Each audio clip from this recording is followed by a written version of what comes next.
Good morning, class 5. Today we start social study with chapter 10. Be healthy, live longer. Good health and longevity are very important for human being. ठीक है, good health क्या है, बहुत ही जरूरी है एक human being के लिए. To stay healthy, we must eat nutritious food, exercise daily and take precautions against diseases. तो हेल्दी रहने के लिए हमें क्या क्या चाहिए होता है? न्यूट्रिशियस फूड चाहिए होता है. मीन्स हमें डाइट फूड, बैलेंस डाइट के लिए हमें एक्सरसाइज करनी जरूरी है और प्रिकॉशंस भी हमें डिजीज के लिए लेना चाहिए. ठीक है. Medical science is very advanced today. Medical science बहुत ही ज्यादा एडवांस्ड हो गया है. That is why we are much healthier than our ancestors. तो क्या बोल रहा है वो? मेडिकल साइंस इतना एडवांस हो गया है कि हम अपने एंसेस्टर्स मीन्स क्या होते हैं, पुराने जो हमारे दादा परदादा थे, ठीक है, उनके टाइम से अब मेडिकल साइंस बहुत ही ज्यादा एडवांस हो गया है. पहले लोगों को डिजीजेस के बारे में पता नहीं होता था और ना ही उनके प्रिकॉशंस के बारे में पता होता था. लेकिन आज के टाइम में हमें हर एक डिजीज के बारे में पता होता है और उसके प्रिकॉशंस के बारे में पता होता है. प्रिकॉशंस मीन्स होता है बचाव, कि हम उस डिजीज से कैसे अपना बचाव कर सकते हैं. ठीक है. Today we can control and cure most of the diseases and live longer. In this lesson we will learn some instruments and medicine that have helped us identify and cure diseases. तो हम इस lesson में कुछ instruments के बारे में और medicine के बारे में पढ़ेंगे. क्लिनिकल थर्मोमीटर, ये सब नहीं देखा होगा. जब अगर आपके घर में नहीं है तो आप डॉक्टर के पास जाते हो, अगर आप बताते हो कि मुझे फीवर है तो सबसे पहले वो आपको क्या लगाता है? थर्मोमीटर, जिससे आपका क्या पता चलता है? बॉडी टेम्परेचर पता चलता है. A clinical thermometer is a device which is use to measure temperature of the body. ठीक है, आपके बॉडी टेम्परेचर के लिए हम ये क्लिनिकल थर्मोमीटर लगाते हैं. In 1750, Gabriel Daniel Fahrenheit invented the first mercury thermometer. तो फर्स्ट मर्करी थर्मोमीटर किसने बनाया था? गैब्रियल डैनियल फ़ारेनहाइट ने. कब बनाया था? 1715 में. A thermometer is a small glass tube filled with a bulb having mercury rises in the tube. ठीक है. तो उन्होंने अब तो इतना एडवांस्ड हो गया है, ये वाला थर्मोमीटर आता है. पहले ये थर्मोमीटर नहीं आता था, पहले ग्लास वाला थर्मोमीटर आता था. उस थर्मोमीटर में क्या होता था? मरकरी भरा जाता था. ठीक है.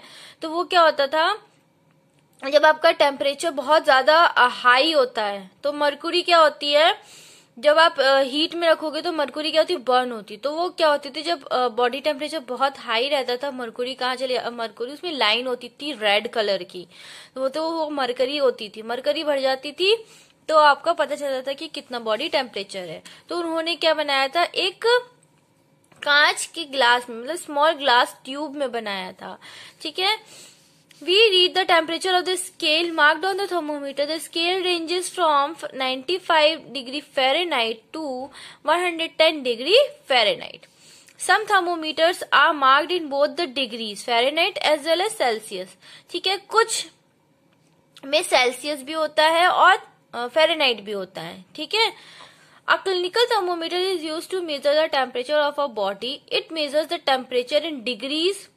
कौन सी डिग्री में होता है? फ़ारेनहाइट में और सेल्सियस में. तो फ़ारेनहाइट के लिए डिग्री F और सेल्सियस के लिए डिग्री C का हम यूज करते हैं. Normal body has a temperature of 98.7 degree Fahrenheit और 37 डिग्री फ़ारेनहाइट. तो नॉर्मल बॉडी टेम्परेचर कितना होता है? अगर फ़ारेनहाइट में लेंगे तो 98.4 डिग्री फ़ारेनहाइट, और अगर हम सेल्सियस की बात करेंगे तो 37 degree Celsius normal body temperature होता है. ठीक है. When there is an infection in our body, the temperature of the body increases. This is called fever. अगर हमें फीवर है तो हमारा बॉडी टेम्परेचर क्या होगा? इंक्रीज करेगा. ठीक है. To measure the intensity of fever, thermometer is kept in the mouth or armpit of the patient. ठीक है. या तो वो उसके मुंह में रखा जाता है थर्मोमीटर, या आर्मपिट मीन्स अंडर आर्म्स के नीचे रखा जाता है. स्टेटोस्कोप. ठीक है. आप स्टेटोस्कोप के बारे में पढ़ेंगे. Stethoscope is an instrument for listening the sounds of heart and lung. Mostly it is used listening the heart sounds and breathing. ठीक है, तो आप डॉक्टर के पास जाते हो तो वो कान में कुछ इस टाइप का लगाता है, ठीक है, और आपके ऊपर एक चीज रखता है जिससे आपसे कहता है कि आप जोर जोर से सांस लो ताकि वो आपकी हार्ट बीट्स को क्या कर सके, सुन सके। ठीक है, इसलिए अब इसको स्टेथोस्कोप बनाया किसने था? Stethoscope was invented in 1860 in France by René Théophile हाइड्रस्थिन लिंस ने बनाया था। ठीक है, before the invention of the stethoscope doctor use to place their ear next to the patient's body for hearing sounds. अच्छा, पहले जब स्टेथोस्कोप नहीं था तो हार्ट बीट सुनने के लिए लोग क्या करते थे, उनकी चेस्ट पर अपने कान लगाते थे ताकि वो जो आपका हार्ट बीट का साउंड है वो सुन सके। ठीक है, फिर उसके बाद स्टेथोस्कोप आ गया तो डॉक्टर रेने ने क्या किया, स्टेथोस्कोप का इन्वेंशन किया। कब किया? 1816 में।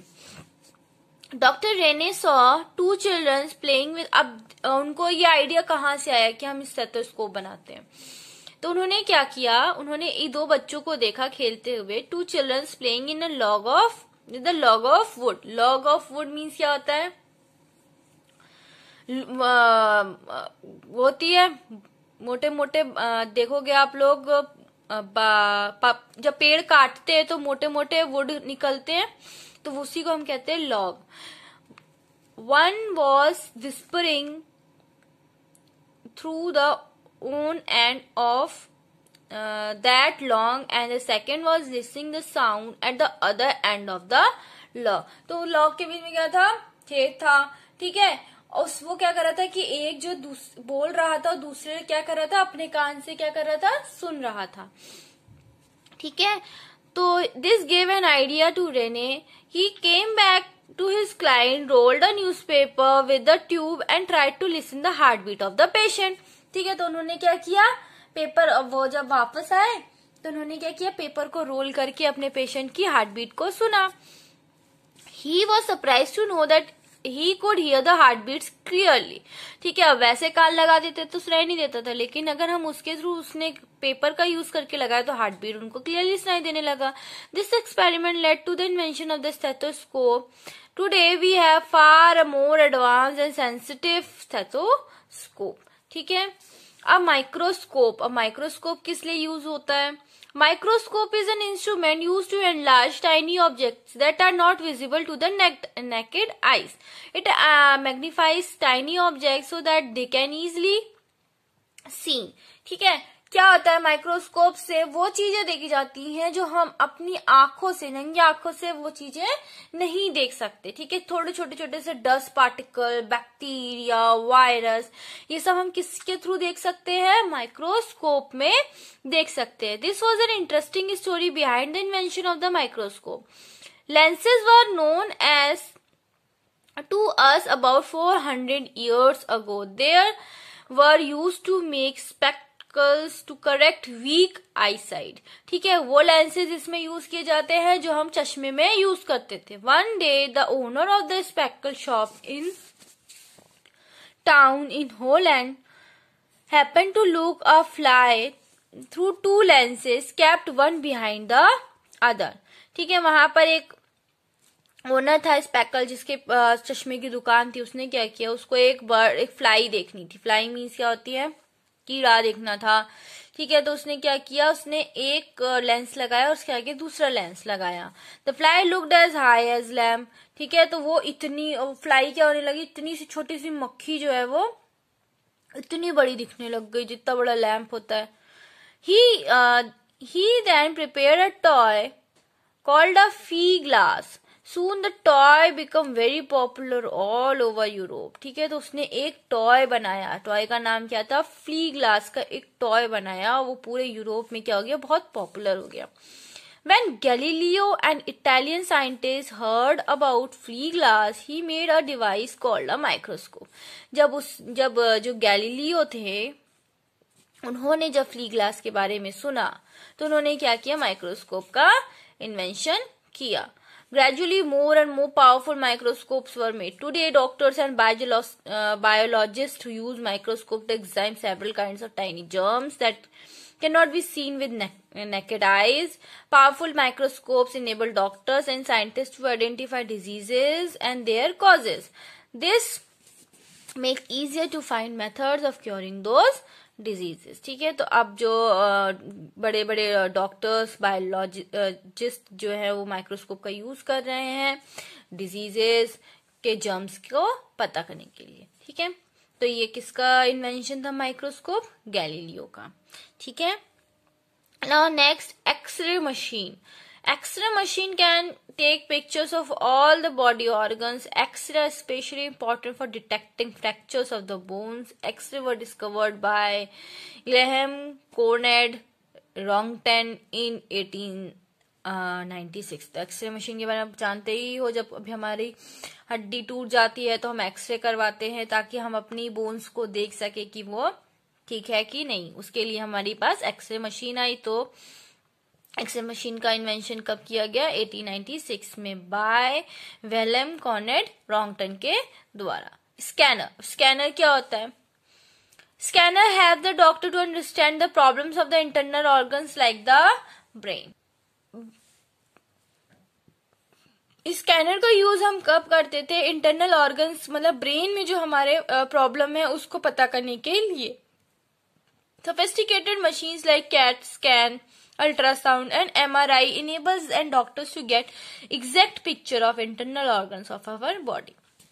हम लोगों ने सुना ही होगा अल्ट्रासाउंड के बारे में, सिटी स्कैन के बारे में, MRI के बारे में. ये सब क्या होते हैं? हमारे अंदर की इंटरनल जो भी रहती है उसको जानने के लिए होती है. अब एक होता है ECG, इलेक्ट्रोकार्डियोग्राम. ये इसका यूज क्यों किया गया? It is use to observe the functioning of the heart. ठीक है, हार्ट की फंक्शनिंग पता करने के लिए हम ECG करते हैं. और EEG होता है electroencephalogram. It is use to monitor the working of the brain. तो ब्रेन की वर्किंग के लिए, ब्रेन में जानने के लिए हम EEG करते हैं और हार्ट के लिए हम ECG करते हैं. ठीक है, याद रखना. New medicine. Earlier people did not know about the causes of diseases and their treatments. They consulted doctors and magicians to treat ailment because they believed that evil spirits caused them. पहले जब लोग बीमार पड़ जाते तो वो लोग क्या सोचते थे कि हम पर किसने आत्मा का साया है, तो वो लोग क्या जाते थे? मजिशियंस के पास जाते थे. ठीक है, वो लोग डॉक्टर्स के पास नहीं जाते थे, वो लोग मजिशियंस के पास जाते थे. Gradually medicine were developed to cure diseases. For example penicillin की एक कैप्सूल आती है, was discovered by Sir Alexander Fleming. इन्होंने पेंसिलिन ट्यूब निकाली थी in 1928 to prevent the growth of bacteria. Quinine was discovered to cure malaria. Quinine जो discover हुआ था वो किसके लिए आया था? मलेरिया के लिए. और पेंसिलिन किसके लिए था? बैक्टीरिया के लिए. Smallpox has been completely eradicated through vaccination. Alclips is more good medicine for influenza. तो इन्फ्लुएंजा के लिए कौन सी मेडिसिन आई थी? ठीक, समझ में आया. Besides these, there are many other antibiotics as. ठीक, ये सारी एंटीबायोटिक्स है आपकी जो ये सब बनी है. ठीक है, उसके बाद हमारी आई आपकी सर्जरी. ठीक है, सर्जरी आप लोग जानते ही हो. सर्जरी क्या होता है? डॉक्टर्स करते हैं. और किनके द्वारा किया जाता है? बेस्ट सर्जन्स के द्वारा किया जाता है. ठीक है, स्पेशल डॉक्टर्स होते हैं उनको हम क्या कहते हैं? सर्जन्स कहते हैं. ठीक है, एनेस्थीसिया. तो एनेस्थीसिया क्या होता है? एनेस्थीसिया कौन लेकर आए थे? जेम्स पेंसन लेकर आए थे. इसका यूज कब किया जाता है? एज अ ड्रग के लिए हम इसका यूज करते हैं लोगों को बेहोश करने के लिए, जब उनका हम ऑपरेशंस करते हैं. ठीक है, तो एनेस्थीसिया निकला किससे था? क्लोरोफॉर्म से निकला था. ठीक है, ताकि लोगों को दर्द ना हो. ठीक है, अब प्रिवेंटिंग डिजीजेस में आता है pasteurisation. Pasteurisation is another way to preventing diseases. Microbes causing various diseases are prevent around in air, soil. ठीक है, तो पेस्चराइजेशन क्या होता है? माइक्रोब्स के लिए होता है. ठीक है, ये जो हमारी डिजीजेस होती है उसको प्रिवेंट करने के लिए। ठीक है, अब हम क्या यूज करते हैं, using chemicals, we use many chemicals to kill germs, some chemicals slow down the activity of the germs, they are added to food items to preserve them, salt, sugar are two common preservatives. ठीक है, समझ में आया। तो chemicals का use हम अब चीजों को बचाने के लिए करते हैं। आजकल केमिकल्स का यूज सब जगह होता है। आप कोई भी खाने के प्रोडक्ट्स लेते हैं तो वो अगर पैकेट्स में आ रहे हैं तो उसमें केमिकल होगा, तभी वो क्या, ताकि वो खाने को खराब ना करे, इसलिए उसमें केमिकल का हम यूज करते हैं। बेसिक हेल्थ केयर, ठीक है, तो अपनी आप बेसिक हेल्थ केयर के लिए आप क्या यूज करो, कीप योर सराउंडिंग क्लीन, अपनी सराउंडिंग क्लीन रखो, always drink clean water, do not walk bare boot on as germs can enter your body through the skin. ठीक है, wash your hands before and after meals, always eat clean healthy and nutritious food, do exercise daily. इसी से ही आपकी health क्या रहेगी, ठीक रहेगी। ठीक है, तो चैप्टर आपका क्लोज होता है। Thank you and have a nice day.